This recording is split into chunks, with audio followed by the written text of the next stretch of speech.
నమస్తే ప్రజలారా, ఇక్కడ చూసిన సోషల్ మీడియాలో ఇన్స్టాగ్రామ్లో గతంలో తీర్మాన వలన మాట్లాడిన మాటలు వైరల్ చేస్తున్నారు.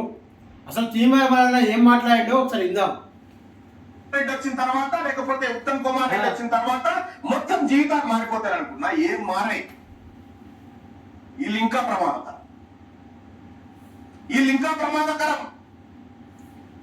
ఈరోజు ఇండియా మిత్రులారా, నిజంగా తీర్మార్ మల్లన్న ఏ సమయంలో ఎట్లా మాట్లాడిండు, తన కోసం మాట్లాడిండా, ప్రజల కోసం మాట్లాడిండా విషయం పక్కన పెడితే, నిజంగా రేవంత్ రెడ్డి వచ్చిన తర్వాత, ఉత్తమ్ కుమార్ రెడ్డి వచ్చిన తర్వాత ఏం మారింది?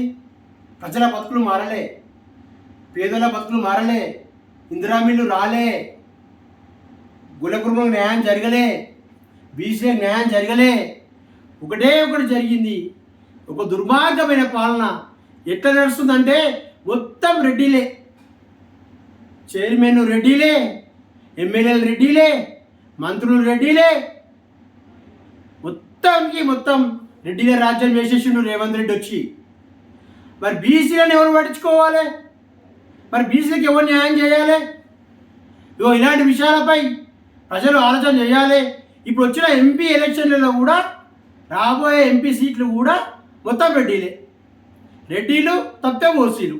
మరి బీసీల పాత్ర ఏది? మరి బీసీలకు న్యాయం ఎవరు చేయాలి? నిజంగా తీర్మానం వలన చెప్పినట్టు ఏం మారలే, అంతకంతా పరిస్థితి దిగజారింది.